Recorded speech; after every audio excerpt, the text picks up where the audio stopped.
mbokk yi bisimilah dalee nag jàmm ci xibaaru marax yi bokk na la ca gën a fës ca jabab Castor ëllëg ak gannaaw ëllëg dañu ko fas yéene ndar képp ngir setal boobulee bërëbu jënd ak njaay jaaykat ya fa nekk nag di xaar bu baax ña war a amal mbir mi ngir jàppale leen waaye nag ñi ngi biiral ne altine ak jàmm dañoo bëgg a delluwaat ci bërëb boobee ndax foofee la ñuy am lu ñu yóbbu ci seen kër yokku daan yi ca ñay jalgati yoon loolee nag ku ci nekk ak noo ko gisee gannaaw ba njiitu réew mi taxawee ñaawlu accident yi nu mu bëree ci réew mi askan wi te daal di nañ ci àddu ñeneen ñi gis ne foofu rek ñu daal di coppi dikko yi waaye ñeneen ñi nag gis ne léeg-léeg dige yi day yéex laata ñu koy appliqué ab tabax di mémorial de Gorée la ñu war a amal ca corniche ba ki nga xam ne mooy jëwriñ gi ñu dénk wàllum aada Abdoulaye Diop nag dellusiwaat ci solo si ak nag lan la war a jural réewum Sénégal ci wàllum koom looloy ponk yi bu ngeen taaxirloo daañ ci toftal xibaar biti réew laataa ñu ko faram fàccee.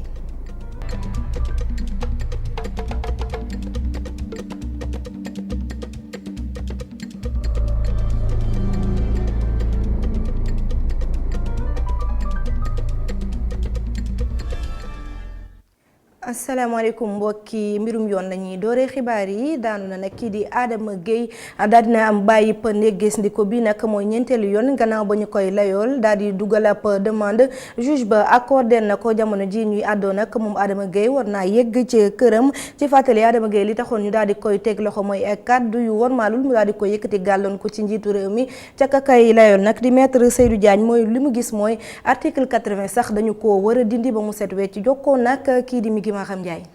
loolu mën naa ko dëggal moom du nit kuy wër di saaga comme niñ ko jéemee di présenté nit ku kilifa la fu baax la juddoo ñëpp xam nañ famille am soxlawul ñu si dellu si nekkul koo xam dam na xam-xam dafay wax rek que lépp luy koom-koomu dëkk yi pays africains yi dañ ko jaarale si yoon loolu jarul ñu nit di si dem prison. alors mbir mi ni mu demee yëpp ba jeex tey ji ginnaaw ban wala boog jeexagul mais liberté provisoire ban jàngat yow nga si mën a def. li ma si jàngat mooy délit offense au chef de l'État bi ñuy jël di ko boole ak complot atteinte à la sûreté de l'État mooy fameux article 80 loolu dañ ko war a dindi suñu démocratie nekkul loo xam ne dañ ko soxla li ma leen wax sooy xool 88 année 80 yi ba léegi mat na presque fanweeri at gisu leen kenn ku taxaw ñu koy àtte pour offense au chef de l'État wala article 80 dañuy toog rek di jël citoyens yi di leen mettre en détention provisoire ñu dem toog rëbës ñu xaar mais kenn du gis procès moo tax ma xalaat ni nekkul loo xam ne daal soxla nañ ko lool suñu dëkk li nga xam ne moo ci ëpp solo mooy nit ku nekk nga ànd ak tey ak dal sooy jiite réew wala ngay jiite gouvernement yooyu suñ la tuddee nga xam ne nit yi dañuy wax seen xalaat rek fii nag dossier bi am na ay saaga yu ñaaw sax waaye suñu client moom reconnaître saaga yi daf ko contesté parce que wax na lettre wane na lettre yi mu bind Facebook pour wax ni nañu xoolaat compte bu baax parce que ndax yeneen nit ñu ngi ciy dugg jàngat bi daal mooy yaakaar naa ni wax si loo xam ne ci mbiru koom-koom bi nañ ko jaarale yoon loolu jarul nit di ci dem kaso ndax dëkk moom citoyens yi ñooy fal ñoom ñooy folli donc il faut ñoom tam ñuy wax seen xalaat ci réew mi ni muy doxee. mi ngoog Adama Gueye am na bàyyi ndekk ndikku ñu wutali ca jabab Castor nu ko junjee nag ëllëg ak gannaaw ëllëg di ñaar fukki fan ak benn jàpp ñaar fukki fan ak ñaar ci weekend bi dañu koo fas yéene ndar képp loolee li ko andi nag du leen lu dul setal boobu lépp jaba ndax gis nañ nu mu mel ak ñàkk set ga fa jàllaañoo loolee nag jaaykat ya fay nekk rafetlu nañ ko bu baax ñoom it nee nañ ña ngay xaar ña fas yéene ñëw ngir yeesalaat seen bërëb boobu waaye li ñuy leeral mooy altine ak jàmm dañu faa bëgg a delluwaat ndax la ñuy yóbbu ci seen kër foofee lañu koy jëlee ama goxo weex ñaar reportage. ay waxtu rek des ñu tëj marché Castor Yacine Wade ñu fekk ko ci place am muy wëyal njaayam dogal bi nag jëm ci setal marché bile Yacine nee na noppi na ngir dugal ci loxoom. waaw comme que loolu la ñu wax marché raxas la ñu wax amul problème nañ raxas marché bi ñun mun xëy see 2 jours dañuy ñëw jàppale leen raxas ko ba mu set ndax fii la ñuy suturloo fii lañ yaakaar amul problème bu dinañ ñëw baleeg ñoom. jaaykat yi namm see dugal seen loxo naam waaye jàpp nañ ni dina gàllankoor bu baax seen gafaka si diiru ñaari fan. ñaari fan yi moom dina métti lool si ñun dina métti moom waaye nag ñun ni muy métti dañ koy wekk suñu yàlla suñu borom rek parce que moom lépp ku mu yaatal nga yaatu ku mu yaatuwul doo yaatu te yàlla na yaatal ñëpp. Njoogu Tine moom it di jaaykat ci bërëb bi moom day naxarlu doxalinu délégué marché bile ndax jàpp na ni melokaanu marché bi waroon nañ ci taxaw balaa muy yëg si fii. parce que gérants yi ñi ne ci bureau ba ak ñi ne ci marché bi ak délégué wax dëgg si yàlla ñoom ñoo waroon jël marché bi ñu toppatoo tuyaux yi ba mu baax mais ñoom wax dëgg si yàlla ñoom jàppale wuñu commerçant yi daal parce que marché Castor dafa salte ba mu ëpp salte bi moom kenn warante wu ko am na mais ñoom waruñu naxar loolu parce que ñoom waroon nañu jël ay matuwaay bu yàgg parce que bu ne ni boo xoolee marché baa ngi ni fosse 12 yi fosse yi benn fosse baaxu ci regard yi benn regard baaxu ci mais waroon nañ ko defar bu yàgg mais ñoom duñu defar dara dañuy toog di seetaan nit ñi rek. bu weesoo ñaari fan yi ñuy tëj marché Castor bile jaaykat yi ñoom ñu ngi yëglu ni altine bi dinañ wut si waat bërëb bi ngir mën a wéyal seen jaay yi. lundi moom incha allah dañuy xëy bu ñu yàlla mayee biir dañuy xëy lundi samedi ak dimanche moom amul problème comme que loolu lañ wax nañ toog jàpp si yàlla rek waaye lundi dinañ xëy bu neexee yàlla. ngir mën a wéyal seen jaay yi mu mel ni dañuy ragal buñ fi jógee ñu tere leen dellu si. Amagor Robert Niang jamono jooje nag ca Kolda askan wekk jaaykat yi nekkee ca jaba ba dañoo daal di mer la ñuy ñaawlu nag mooy seen marché ba nu mu mel ak mbalit ak xeet bu bon nee nañ loolu nekk mënatuñu cee dund ndax ay at a ngi nii ñuy dund ci boobule mbalit di lay wéy di leen jural ay jàngoro ña ngay jox bi baraamu tuuma kilifa ya nekkee ca gox ba nag taxaw di leen artu ne nañ ci jël mutuwaay Seydou Diatta.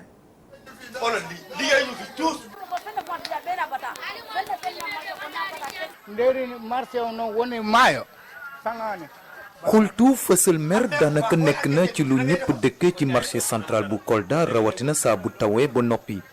te fan yi mbir mi gën naa métti ndax taw yu am doole yu wàcc ci gox bi. nekkin marché bi xanaa dafa doy waar rek lu ñuy añee lu ñuy reeree lu ñuy ndékkee lépp ci marché bi lay jóge mais xoolal marché bi nu mu salte. mais gis nga boo côté bi kenn du fi jaar ñun bu tawee rek dañuy xam ne duñu jaay. te mairie bi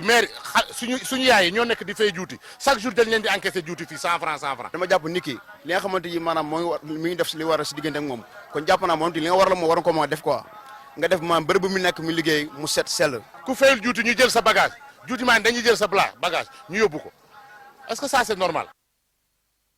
jaaykat yi nekk ci marché central bi ak woy jëfandikoo yi lu leen jaaxal ba pare yéemu leen mooy teg tekaaral bu kilifa mairie douane bi nekkee ginnaaw yéeg nañu lu xew ci bërëb bi su dee am na ñenn ci woy jëfandikoo yi dem ba xaddi ñeneen ñi moom a ngi woy ba tey di sakk ndimbal.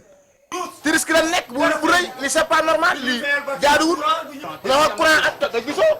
ndox courant mësta ak ndox courant nan lay amul lu ñu deful dem nañu mairie def nañu lu ne gisuñu buntu bu dee marché bi rek bu tawee moom client yi duñu ñëw. ku mu mën di doon Ablaye Bibi Balde Mame Boye Diao Fabuli ñoom ñëpp ku ñu ci mën a jàppale daal ba nga xam ne lii dina saafaro. nu jaaykat yi di lalee ci suuf ni ak ndox mi taax ni bari na ñu ragal jamono ji jàngoro yu bari te law ci gox bi ndax càggante waaye su amee lu gën a ragallu bu ñu sukkandiku ci gis-gis ñenn ci askan wi mooy ñàkk yëglu bu ñu nemmeeku ci kilifa yi nekk ci bopp mairie bi. mi ngi wax ubbil nañ suñuy buntu kilifa yi nekkee ca mairie ba ngir ñu andi ay leeral ci mbir moomee dellu si waat ci Ndakaaru ca daara ju mag ji di université Cheikh Anta Diop njiital kudd nag Abdoulaye Sow daal dina dëggal ne ña nga xamante ne yoon da leen tegoon loxo ci ay bés yi ñu génn ca mbirum Sinébar bokk na ca ñàkk ca administration ba loolee nag tax étudiants yi mer di ko ñaawlu ne foofu rek ñu jël ci daan ngir loolee sax dakk ci seen bërëbu jàngeekaay boobu reportage Omar Kane. ay liggéeykat yu bokk ci administration bu COUD te takk rip ci mbirum Sinébar foofu ci université bu Dakar étudiants yi di dëggal te di ko ñaawlu. ñoom ñoo fiy dugal lépp daanaka di ko décider buñ pare ñu naan étudiants yi fii même guddi am na nooy circuler ak booy dugg boo doonee si membre administration yi mën nga ñëw rek nga passer garde yi nu mu la neexee loolu nag mën na participer si liy dugal drogue bi ak yëpp. ñoom ñoo fi indi lépp tasaare ko fi ñu koy utiliser te loolu baaxul suñu santé baaxul suñu wér-gi-yaram. lu am la fi université certes waaw du yoon ay membre administration ay kay étudiants ñi indi fi ay drogue naan dañ koy jaay loolu du yoon. ñu ngi seetlu ne fi université am na ñoo xam ne duñu ay étudiants ñu ngi nekk fi université bi du jànguñu. mais ñu ngi def lu leen neex fi université. mu nekk mbir moo xam ni dañ ko war a dàqal ci université bi étudiants yi jàpp ni dañoo war a yokk kaaraange gi te daan ñi ci laale. ban ñoom laa ko lii parce que en plus it université bi am na ñu fi nekk ñi nga xamante ne it jàngiwuñ fi duñ fi dara ñooñu buñ ko fi dugalee tey ñu ne étudiants yi la ñooñu war nañoo seet nu ñuy def ba repérer leen génne leen fii bëri na ñu nekk si pavillon ñi nga xam dañuy xëy ñu génn ñu dem seen yoon ñiy jaay ñiy marchand ambulant ji. def leneen te duñu ay étudiants gën a augmenter sécurité bi di bañ a bàyyi benn détail vérifier képp ki nga xam te ne yaa ngi dugg ci université bi. porte bi mooy lépp entrée moom mooy tout pour ñu renforcer foofu sécurité bi di vérifier oto buy dugg ñu taxaw ñu xool la même oto yi sax waroon nañoo mun a def li nga xam te ne sax pour ñu fiy dugg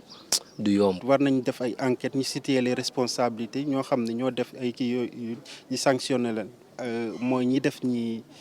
ay actes yooyu noonu comme ay certains membres de l'administration ak ay ñoo xam ne ñu ngi fii ci UCAD ñoo xam ne nekk ñu di jàng nañ leen exclure à l'université. ay liggéeykat bokk ci administration bu COUD ñoo laale ci mbirum Sinébar foofu ci université de Dakar directeur général bu COUD moo ko xamle ci presse bi. ci weer yu ñu génn jàppoon nañ lu toll ci 200 grammes yamba foofu ci université ñu jàppoon ci juróom-ñaari nit ñeent ñi nekk ay étudiants ñaar ñi nekk ay agents de COUD. ni ñu ko waxee ci ndorteelu xibaar yi nag yokku daani ca ñuy jalgati yoon dafa doon lu war bu fekkente ne bëgg nañoo wàññi jéey yi am ci réew mi ndax te li ci ëpp ñàkk sàmmonteeg li yoon wax moo koy faral di andi askan wi nag gis ne neem sax def nañ loolu nekk foog rek ñu soppi jikko yi ngir mbir mi gën a dox accident yi wàññeeku bu baax ci dëkk bi waaye te leneen loo xamante ne ña nga koy ñaawlu mooy léeg-léeg application ñeel wàllum loi yi day faral di yéex reportage Babacar Touré Barasaw. accident yi ak li ñuy faral di faat ci bakkan dem ba naqari njiitu réew mi. nous devons tous agir. faw ñu yokku daan yi jëmale si ñiy faral di jalgati li fi yoon tëral rawatina si wàllu kaaraange nit ñi ngir moytu accident yu metti yi faral di am bés bu ne. des accidents ne nous arrivent pas tous les jours. yenn sénégalais yi ñuy taseel jàpp ne daan yi dañ koy faral di wax waaye daanaka duñu koy jëfee. xam nga ay loi tamit suñ fi nekkee. ñi ko jiite ñoo ko war a njëkk a respecté parce que suñu état Sénégal gis nañ ñoo xam ne da ngay def infraction wala commettre benn délit ñu nekk ci loi bi ñoo lay njëkk a protéger parce que sa famille la wala nit ki da nga ko xam. ñeneen ñi ñoom jàpp ne problème bi jéggi na foofu naam état bi duy teg daan yi war waaye askanu Sénégal ni mu bindoo itamit li mot a xoolaat la ci mbir mi. waaw Sénégal da di dëkk boo xam ne ni yoon ñàkku fi. lépp jumtuwaay yoo xam ne ni suñ ko doxalee lépp jaar yoon am na fi mais jëfee ko mu amut ndaxte lu tax maslaa geeg tappale beeg ak yi nga xamante ne ni dañ koy def ci suuf moo tax yooyu yëpp problème yi yëpp di am accident yi li ci ëpp ci nit ñi la ak ci yoon yi la ñaar yooyu fa la accident yi ëppee yoon yi niñ koy defar gi du baax ak nit ñi seen ci ko seen nit ñuy doxalee ci kaw tali bi. lu si mën a am daal suñu bëggee defar suñu réew am na ñu jàpp ne état bi. faw muy daan ñiy jalgati yoon. mais su fekkoon képp koo xam ne def nga dul yoon ñu teg la ci yoon ci kaw ba ci suuf kilifa gi ngeeg ak ndaw li coow du am mais gone yi dañoo xëy di def lu leen neex parce que dañoo gis kilifa gi def lu ko neex su kilifa defee lu ko luy yoon gone yi suñ deful yoon mu teg leen ci yoon. état si ni ko boroom xam-xam bi di Max Weber gisee mooy ki yor doole ji te man see daan képp ku jalgati lii waroon tax ba ku mooy yoon mu dal sa kaw. waaye li ñuy seetlu ci sunu réew mooy gis ñi mooy yoon te daanaka dara du leen ci fekk lii tax ba am ñu jàpp ne sunu état yi néew doole bokk na ci li ko waral. bu fekkente ne am na bërëb yu néew doole bokk ci léegi waa sapeur pompier ndax njiitu réew mi jébbaloon na leen ay jumtuwaay yu bëri ci ay bés yi ñu génn ci noonu nag ñu war a lëkkaloo bu baax ak yenn ci élus locaux yi ngir seenub liggéey gën a jëm kanam waaye dañuy faral di gis ne dañu ciy wax mbiri koppar reportage Cheikh Hassana Fall. Je voudrais inviter les élus. maa ngi woo bu baax a baax ñi ñuy tabb ci gox yi ak gox goxaan ñi gën a lëkkaloo ak sapeur pompier yi. du jare sax ñu leen di xelal bu baax a baax ngir ñu mën di xoddeeku ci yenn jafe-jafe yi. en matière de protection civile. wooteeb njiitu réew mi moom dafa mel ne sax duggul ci nopp ku tëx ndax aji muy woo ci mbir mi la ñoom dafa mel ne ñoo ca gën a sawar. très possible parce que. waaw loolu lu mën a nekk la ndaxte seen liggéey ñoom ci boppam élus locaux yi am na pàcc boo xam ne moom la ñuy jagleel kaaraange askan wi te loolu moo jubluwaay sapeur pompier jàpp naa ne suñu lëkkaloo lu manu la. brigade nationale de sapeur pompier. président de la république woote bi mu woote mën nañ ko dégg. li muy wax dëgg la daf ñuy soññ na gën a jàppale ko sapeur pompier ndax ñoom askan moo leen tax a jóg bu ñu nee ay jafe-jafe te ñu itam loolu ci suñu mission la bokk. sapeur pompier yi di fàttali collectivité territoriale yi ne ñoom ci seen biir budget am na ay rubrique yoo xam ne sax ñoom ñile lañ ko jagleel. Vous savez que dans le budget de la commune il y a. si budget commune yi dafa am koppar goo xam ne moom la ñuy jagleel li nga xam ne noonu la ñuy taxawoo jéey yu doy waar yi nga xam ne mooy am si gox-goxaan yi te loolu daanaka mooy li nga xam ne moom sapeur pompier war a doxee kon ñoom am nañu koppar yoo xam ne moom la ñu war a jagleel. te jàpp naa ne loolu mooy li nga xam ne mooy lëkkaloo gi war a gën a rataxal suñu diggante ñun ak collectivités locales yi. Donc dans le cadre de notre mission. waaye ci kàddu kii jiite association élus locaux yi mbir moomee nekk na loo xam ne dañ cee war a def ndànk. boo demee ci budget bi mën nga ñàkk a gis sax ligne sapeur pompier ligne boo xam ne dañuy sapeur pompier doo ko fa gis daanaka mais am na ligne sécurité au sens large sécurité bi nag ça dépend ndax inondation bu yàq kër yi la. lakk-lakk yi daay yi ay yu mel noonu loolu mooy question sécurité maintenant conseil municipal bi wala conseil départemental bi bu ñuy saytu lan mën a jàppale doomu aadama yi loolu buñ ko disons askan bi jàppee ne lu war a am solo ci commune bi ñoom dañ ko def budget exécuté ko te buñ ko exécuté dañ ko jox sapeur pompier. ngir gën a mën am taxawaay gu baax ak xool nu ñuy gën a jàmmaarloog yenn mbir yi am ci miir réew mi njiitu réew mi gis ne faw coopération bu rëy am ci diggante élus locaux yi ak sapeur pompier yi. ñu delluwaat ca Kolda bi la yoon nag dañuy wax ci wàllu mbay ak nawet bekk tolluwaay gi xayma gi nag jamono ji mooy xel mun naa dal bu baax ci mbay mi foofee waaye nag baykat ya fa nekk ñu ngay wéy di ñaawlu doxalinu ñenn ñi nga xamante ni dañuy mbubboo ne ay mbaykat lañ di ñëw ci kilifa yi di jëli koppar te demeewul noonu ñu déglu ci Mohamed Cissé àdduna ci micro Seydi Diatta. tey boo xoolee tey changement dafa am ci agriculture ndax boo déggee ñu wax la loolu. si matériel agricole bi foofu la d'abord foofu la commencé tey matériel agricole bi matériel agricole bi li producteurs yi doon jot double bi lañ jot te jot nañ ko date biñ ko war a jotee. bi xool ñen ñoo koy yeeyoo ñu jox leen ko loolu muy loo xam ne lu bees la si agriculture bi loo xam ne ministre bi moo ko indi bu loolu passé engrais bi jox nañ engrais boo xam ne bon qualité la joxe nañ semence boo xam ne bon qualité la. am na ñuy wax nag ñu ngi dégg ñuy wax mais ñuy wax nañ xam la tax ñuy wax parce que dafa am lu ñu daan jot si ministre bi agriculture te jotatuñu ko te duñu sax ay baykat mais baykat yi nga xam ne ñoom ñu ngi si àll bi di bay ñu leen di indi intrants yi ñu koy jot am ñoo xam ne jiw mënuñ koy am bul xool ki mën a am na nga xool ki nga xam ne mënta am parce que état buy jàppale producteur ki mënta am jiw kooku lay jàppale waxul ki mën a am ki mënta am nag moo tax état di def subvention loolu nag ñi nga xam ne ñoo tax état di ko def ñooñu jot nañ seen subvention jot nañ seen matériel agricole si heure biñ ko war a jot nañ engrais kon nag leneen luñ ciy wax leneen loo xam ne tey ñun dinañ ko mën a jàpp mooy ñi nga xam ne ñoo toog di wax ñoom li ñuy wax du loolu moom ñun jaaxaluñ ñu parce que xam nañ li tax ñuy wax parce que xam nañ ministre agriculture naka la doon demee am na ñoo xam ne Dakar la ñu toog wala ñu toog faneen di woote di jël seen intrant yoo xam ne wane ne ay baykat lañ te duñu baykat ñooñu nag loolu bu métti il faut ñoom ñu wax.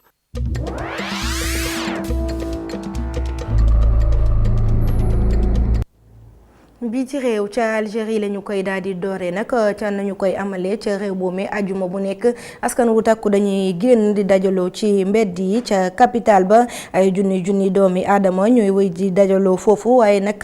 takk der yi bàyyiwuñ leen ci benn yoon neem sax daal dinañu biral ne dañu amal jongante njiitu réew mi ci weeru décembre bi ñu ñëw taxul benn yoon ñi nga xamante ne ñooy ñaxtukat yi daal di bàyyi moo taxit ñu bëri ci ñoom daal dinañ leen teg loxo ca Asie nag la ñu fa nemmeeku mooy li ñu dippee coup d'envoi du mouvement mondial te jilee ci ajuma ji ñoom it askan gu takku waaye ñu ci ëpp ci ñoom ay gone lañu ñu nekk ci daara yi moo xam ci collège yeeg ci lycée yi ñoo ñëwoon wuy si woote ki nga xamante ne mooy seen ndaw seen ñooñ suédoise bi di Greta Thunberg ci noonee nag ñu daal di ndar képp classe yi génn ci mbedd yi ñu amal ko nag nekk ab bëccëg boo xamante ni grève de l'école pour le climat la ñu ko daal di dippee.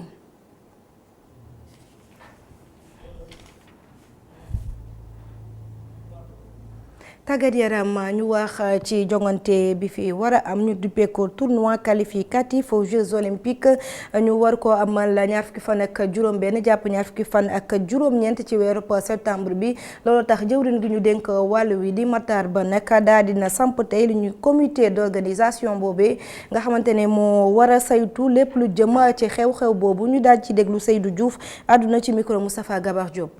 En réalité, on nous installe aujourd'hui. Mais tous les actes liés à l'organisation ont été anticipés.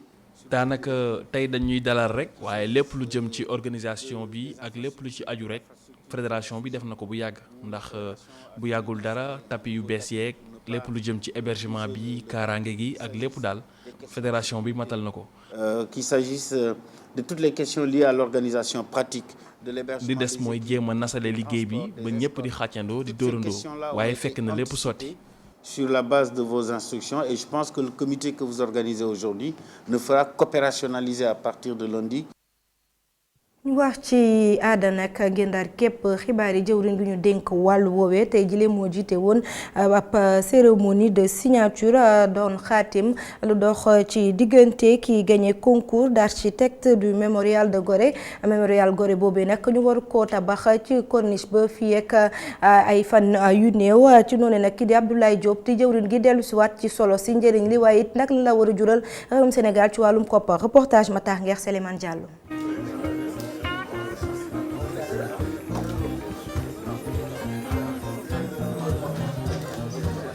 jëwriñ ji ñu dénk lu jëm ci wàllum caada xaatim na tey jile ak kii war a amal liggéey bii di mémorial de Gorée moo ne day tabax bërëb buy fàttali mettit wi nit ku ñuul daj ci Gorée doorul tey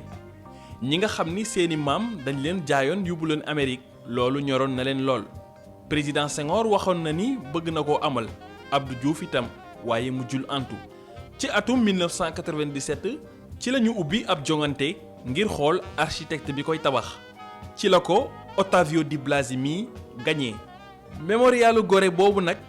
dina doon luy indi koom ci réew mi ci li jëwriñ ji xamle. Le complexe mémorial de Gorée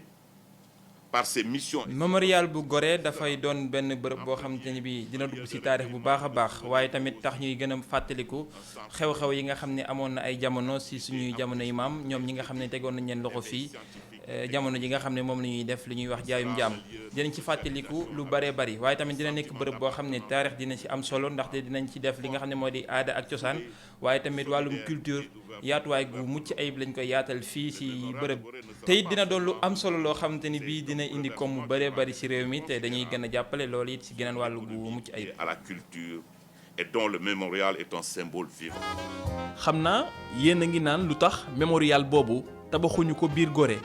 ngir am ci lu gën a leer lii la site internetu mémorial bi xamle.